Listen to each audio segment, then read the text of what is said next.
Hey everyone, are you tired of seeing your students just freeze up when they see a blank page?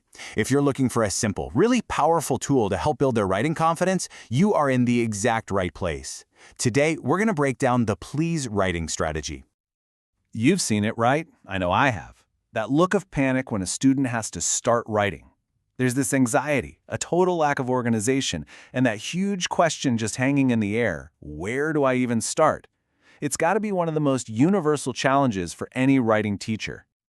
But what if you could give them a simple roadmap? Something to guide them. Well, that's exactly what the please strategy is. It's a super memorable mnemonic device that breaks the whole writing process down into clear, totally manageable steps. It gives students the structure they need to get their thoughts organized, and most importantly, to just start. All right, so let's get into it. We're going to deconstruct this thing letter by letter, and you'll see just how logical and honestly how student-friendly this whole process really is. So everything kicks off with P, pick a topic. Now I know, this sounds super obvious, but you'd be surprised how crucial it is to get this first step right. A clear, focused topic is like the North Star for the entire piece of writing. It's the foundation for everything that comes next. So, how do we help our students with this?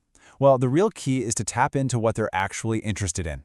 You want to encourage them to pick something they already know a thing or two about, or something they're genuinely curious to explore. I promise, when they're invested in the topic, their engagement and the quality of their writing, it just skyrockets.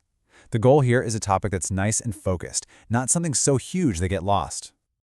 Okay, next up is L for list ideas. This is the fun part, the brainstorming phase. There's no pressure, no judgment allowed. It's all about getting those thoughts out of their heads and onto the paper.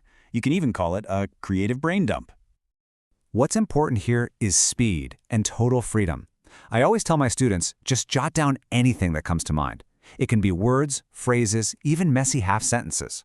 The most important thing is for them to silence that inner critic. This is not the time to worry about spelling or grammar. We just want to get all that raw material down on the page. Now for the first E in please, evaluate the list. This is where we make a little shift. We're moving from that free-flowing creativity into some more critical thinking.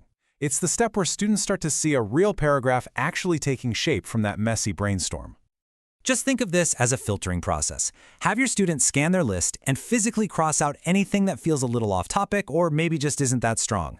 Then have them circle the most important, most relevant points. Those circled ideas, those become the essential building blocks for their paragraph. Let's move on to A, which stands for activate. And what we're activating is a strong topic sentence. This step is so critical because the topic sentence is basically the engine of the paragraph. It sets the direction and tells the reader exactly what to expect. I absolutely love this analogy here.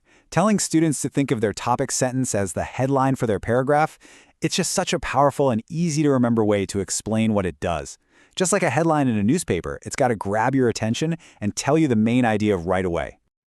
So yeah, in a nutshell, a great topic sentence creates a strong opening, it clearly tells the reader what's coming, and it's interesting.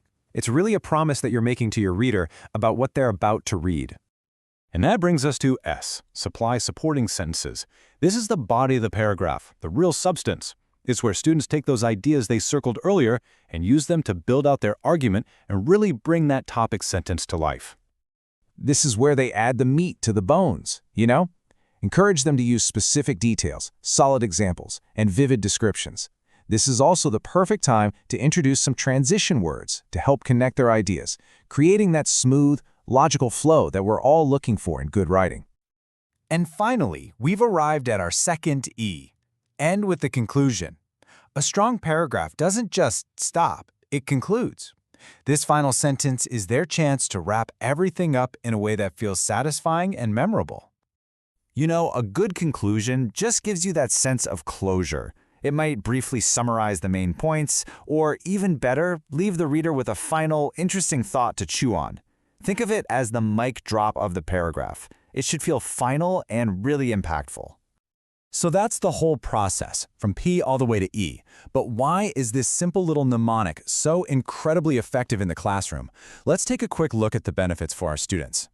You see, the real power of please is its structure. By giving students a clear, step-by-step plan to follow, it totally demystifies the writing process. It makes it feel so much more approachable. And this systematic approach doesn't just improve their technical skills, and it does, but more importantly, it builds that crucial confidence they need to actually see themselves as writers. So the big question is, how can you take this simple, effective tool and bring it into your classroom to start making a difference, like right away? As you think about how you might use this, I want to leave you with one final question to think about. As you look out at your students tomorrow, which one of them needs this roadmap the most? Who is that student who always stares at the blank page? And how could this simple little strategy finally unlock their voice?